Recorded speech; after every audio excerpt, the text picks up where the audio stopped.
Okay, so today we're going to talk about Russia in the 1990s. And there's four parts to it: politics, economy, society, and culture. And I don't know how much we're going to get done, but at least these four aspects have to be covered, and they are intertwined. You cannot just first cover all the politics, then economy, then society, then culture, but all the four are extremely important to understand what happened in the 1990s. Now, basically, overall view, 1990s is probably, next to Stalin, the worst period in Russian history. That bad. This is a period of lawlessness, of corruption, of crime, of collapse of everything, collapse of authority, collapse of law and order, collapse of confidence, just about anything you name, it's a collapse. So it's a pretty it's so bad that at some point, if I had a question, what could be worse than communism? Well, the 1990s in Russia is worse than communism, and communism is really bad, especially in the Stalinist variety. So let's go over it and what happened and at the very beginning and why it came to such chaos. Now, the starting point, if you all recall, is the era of high hopes. I mean, if you talk about 1990, 91, this is the period of high hopes, kind of a elan in the Russian society, especially hopes of democracy, of market economy. It's this belief that markets would do a miracle, that Russia will finally be a normal country like France, like the rest of Europe. There was this hope of human rights, democracy, and markets. There was no longer any need for Cold War or any kind of competition with the West. It looked like Sakharov's dream of merging with the West would finally be realized. That now it's going to be socialism with human face, with market relations, and we will finally be, as I said before, this is the triumph of Westernizers and Western liberal Democrats. Well, the problem was that the reality is going to be very, very different.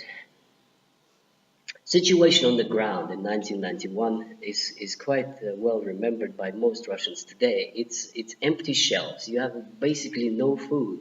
You have rationing. You have coupons that some friends showed me, that you have a coupon for a kilo of sugar and a coupon for a kilo of rice.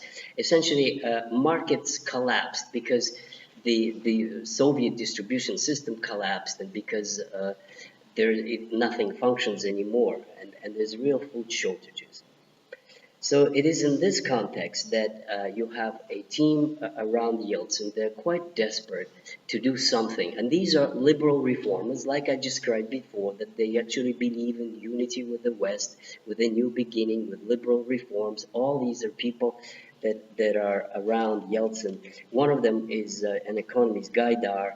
Another one is Chubais, who is still today a high-ranking official in the energy sector. Nemtsov, this is the guy who was killed a couple of years ago, and the Americans praise him as the greatest reformer. He was just the governor of Nizhny Novgorod province at that time.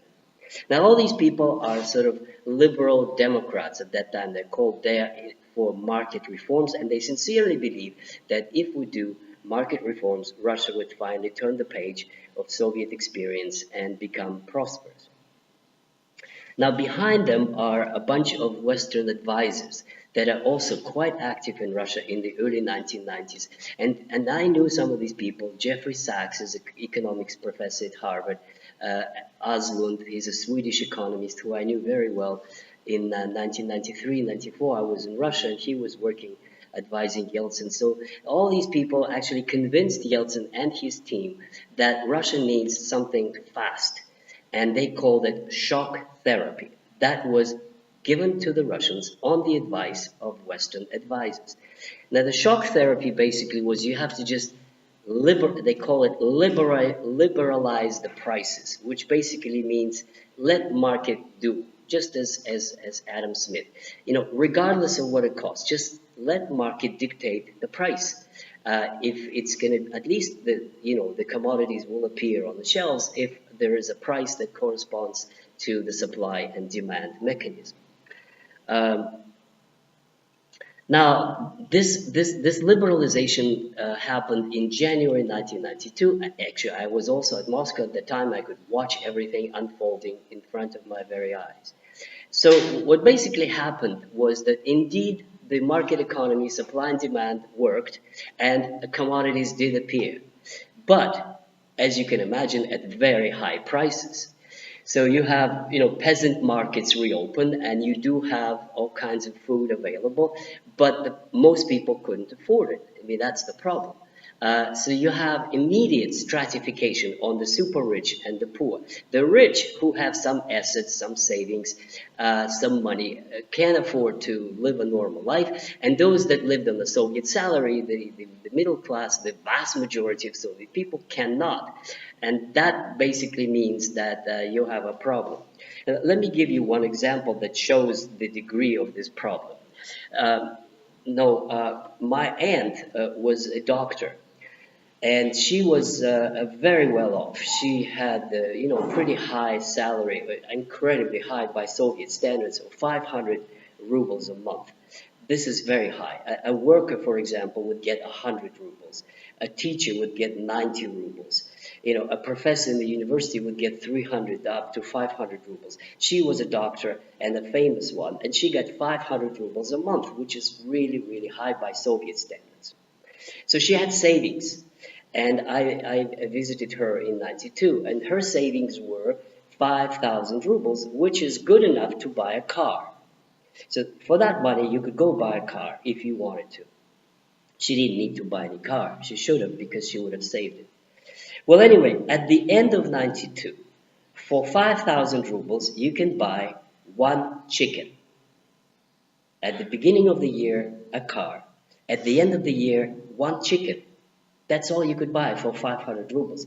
That's called hyperinflation, similar to Germany in 1922. This was basically a project of pauperization of the population, or expropriation of assets from the population, or a policy of making everybody poor. And the only people who didn't get poor are those that kept their money not in rubles, but in real assets, such as real estate, and especially means of production. So, like, if you were a director of a atelier that made clothes, uh, or some other workshop where something was produced, you privatize it, you take it as their own, and then you're rich. You can afford to buy things because you have real assets, you have real estate, you have a business that you've privatized. Now, if you were an employee and you were a school teacher who got 90 rubles a month, then you're screwed. Then basically you have not even enough to live on. And that is the problem of this shock therapy that was blamed later on the Americans and on Yeltsyn and on his advisors and on the liberals, who very quickly lost credit and lost appeal among the Russian population. Now, the second prong of their campaign was shock therapy. The second ingredient to that was the privatization campaign, which is another disaster. Now, privatization is absolutely essential for the transition to market economy. That's what Jeffrey Sachs would say, and Aslund would echo, and all the other Russian friends of these American economists would say. You absolutely have to privatize, because you have to have a private ownership, and that's the basis, cornerstone of market economy. So how they decide to privatize? They decided to publish vouchers, which is kind of like tickets that empowers an owner. Every Soviet citizen would get this voucher of a piece of state property. And for these vouchers, you could come and buy stocks. And the idea was that all of Soviet property belongs to all the Soviet people, and everybody get a voucher, and that way you could sort of cash in your piece of everybody's property. Now, the actual result, the actual reality was quite different.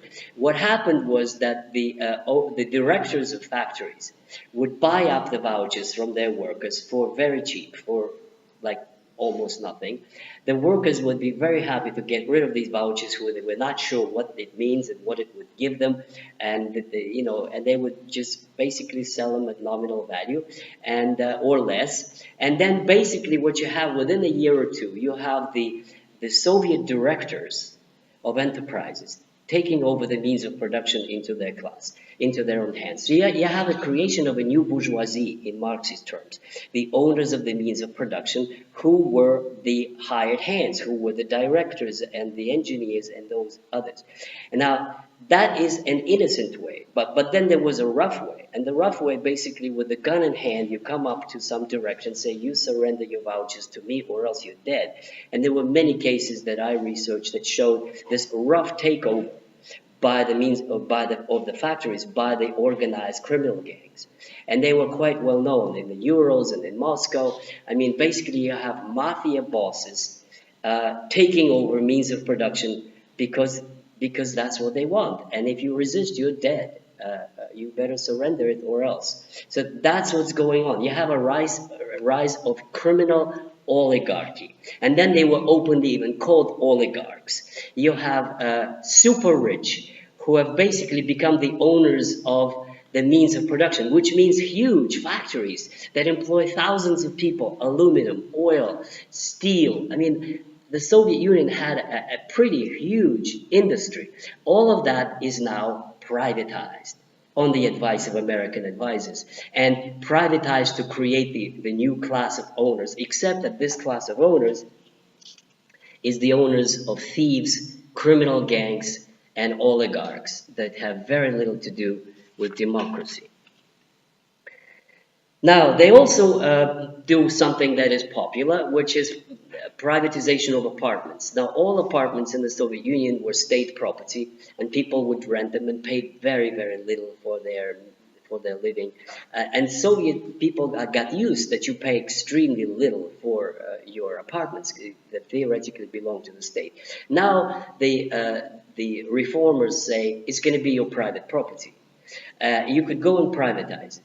Now, that looks like good. Who is going to be opposed to owning your apartment? It also means that once you own it, you have to take care of it, you have to keep it in proper order, and then you have to pay utilities bills.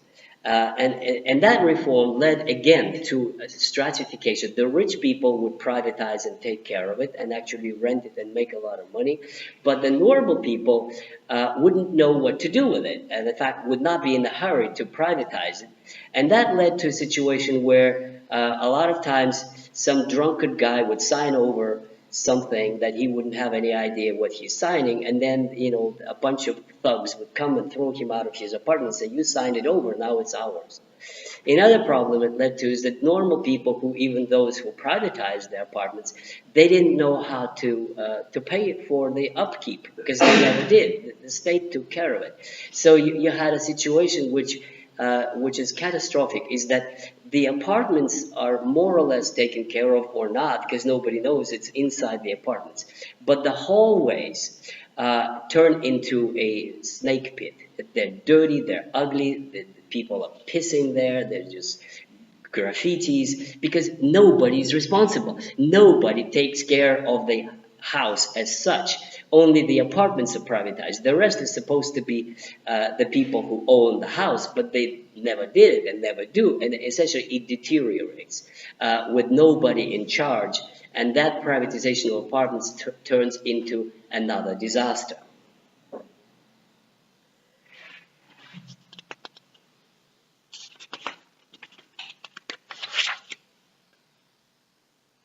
I want to tell you a story about the privatization that was told to me by a Swiss commodity banker that I once talked to, and I actually went to Lugano to talk to him because he was dealing with the Russians, and a friend of mine told me that he can tell me stories about how the privatization is going.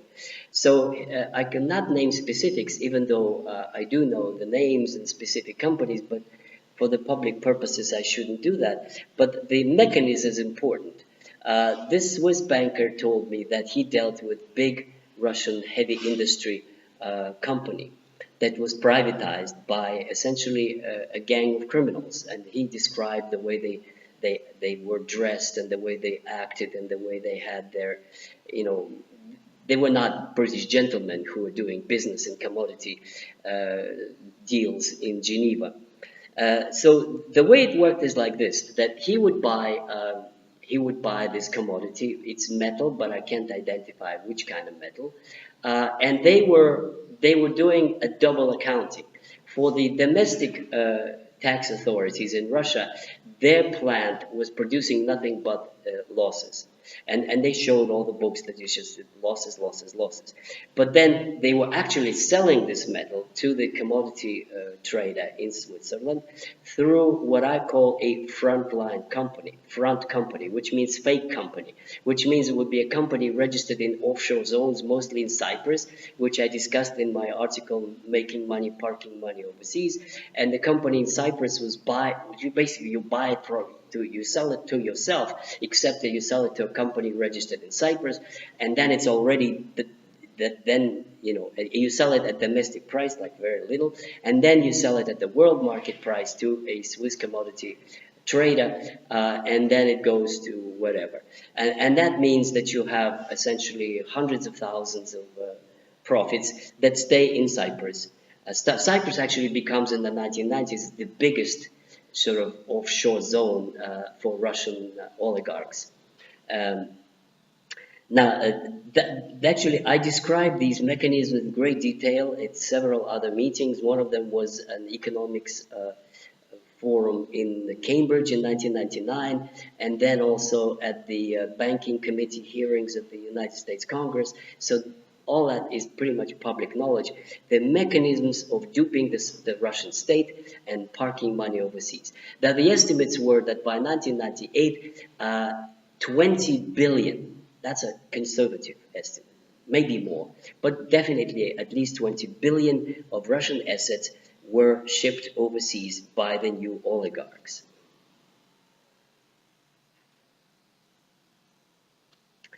So the scandal that erupted is called the Bank of New York scandal, and that's the one that is in the hearings of the U.S. Housing and Banking Committee, U.S. the Congress, the House Committee on Banking, and they were if you could even look at the proceedings, you could put my name and then Housing. U.S. House Committee on Banking hearings in C-SPAN, and that's where you have several of these schemes that are quite described about Bank of New York scandal, Cayman Islands, the variety of Yeltsyn friends and associates and family had accounts in the Bank of New York and in Cayman Islands, and then the trick that I described in that presentation was the so-called GKO. So the GKO stands for Government Государственные казначейские облигации, which translates for Government Treasury Obligation, which is an IOU, which means it's a piece of paper that says the state owes you the money, the government owes you the money. So the way it worked is very simple. In 1996-97, Yeltsyn's regime raised the percentage of GKOs to astronomical 60%. In other words, if you buy, it's like buying American Treasury bills. And American Treasury bills will today give you 1 or 2% profit. Now, this was 60% per year, 60. Now, of course, everybody would want to have 60% profit. So this extraordinary high percentage means that the government is either in desperate need or, and this is the truth, they wanted to pass the money to the private banks, the so-called special banks, so by legitimate means, which means paying them high interest rates. So the mechanism was like this. You take money from IMF to stabilize Russian currency. You pay 60% interest to the privileged banks, which are your friends and relatives, and then they legitimately siphon off IMF money to their private accounts, and then these banks go bankrupt, and the money winds up where? Back in the Bank of New York or Cayman Islands. So that's the trick that I discussed in my presentation to the Banking Committee. It's a trick basically to rip off the Russian state by the Yeltsyn and his entourage of thieves and oligarchs and criminals, and that's basically what this regime was all about. Now, sometimes they use the expression robber barons. The difference between robber barons in the United States in the 100 years earlier, in the 1890s, compared to the Russian robber barons, is that the American robber barons didn't rob anybody. They invested in America. They basically made a lot of money, and if they did cheat somebody, it would be their competitors, like Rockefeller. That the Russian robber barons actually robbed Russia. They robbed their own country. They dismantled industry, ripped off their own workers, and moved the money overseas. So the most unpatriotic, parasitic, criminal elite one can imagine. Now, let me again explain how the corruption works and how that system sort of degenerated into this overall corruption scheme. At the top, you have these directors and managers who privatize company into their own hands and then dupe off the state and move the money overseas. In the process, they kill each other in gang wars. But then it goes much deeper. And I explained that in the article you're supposed to read, which is Corruption in Russia in the 20th Century. The idea basically is privatization of state. The idea is that everybody, not just the director of a huge enterprise, but that everybody who has any authority at all uses it for personal enrichment. Now, to remind you, corruption is use of public office for personal gain. So any policeman at any corner regards this corner as his property. And if you pass through this corner, you have to pay to him personally, not to the state, because that's his. He privatized that corner as a source of personal enrichment. And that means the chief of police of a big city would have payments going on to him from all the policemen in this city because they would all give a mafia kickoff to the boss. And that means total criminalization of the state because of this privatization and because of this corruption that goes all the way down. And it's not just, it's not just bankers, it's not factory owners, it's not policemen, it also is teachers and professors. They all take a kickback for whatever they can sell. There's an incredible amount of evidence about Soviet army for sale. Absolutely incredible. German police told us in our research incredible stories in 93, 94. The Russian troops in Germany were just selling everything, and the Germans were closing their eyes on this because they just wanted to wait till the Russian army leaves in 1994. Wholesale of weaponry. A movie is about one of these merchants from Ukraine who was selling Soviet missiles and tanks and whatnot, artillery to African countries. In other words, the whole country is just collapsing into theft, corruption, and crime. So let's sum up. What you have in the 1990s is the rise of new Russian bourgeoisie, a new class that is much worse than the Soviet Stalinist obedient servants of the dictator or than the patriotic and educated and enlightened bourgeoisie a century earlier in the Tsarist Russia. This is the ruling class of thieves and criminals who don't care anything at all about Russia, but only care about their personal enrichment.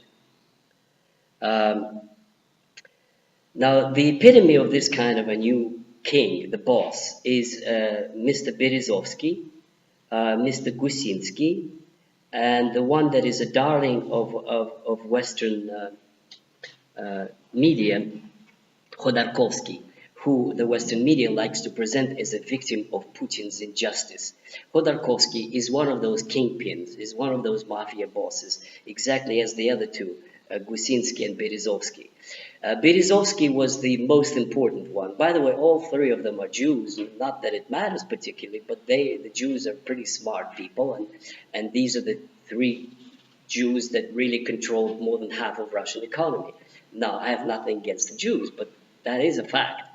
Berezovsky controlled the first channel, the media, the most important TV station, and he had what is called in Russian kompromat, which means compromising material on just about everybody.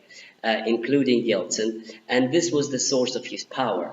And later on, we will discuss there was a kind of a war between Prime Minister Putin and Berezovsky that lasted for several years when Berezovsky was in London, and it ended up with Berezovsky's defeat. The next one was Gusinsky, a banker who had an empire of his own, and Khodorkovsky, who had an industrial empire of his own. Basically, these people were above the law. That's very important. They had private armies. The police couldn't come and do anything there. They had their security guards that basically would control their towers that nobody could come even close to. If they traveled, there would be a convoy of black jeeps surrounding their Mercedes or Cadillacs or whatever. They were above the law, and they basically controlled the government. That is the reality of Russia in 1998-99. A new oligarchy of capitalist owners, robber barons, and criminals. Now, let's stop at this, and then our next segment, when we deal with it, will be the political repercussions, the elections that Yeltsin stole, and then the fall of the Yeltsin regime.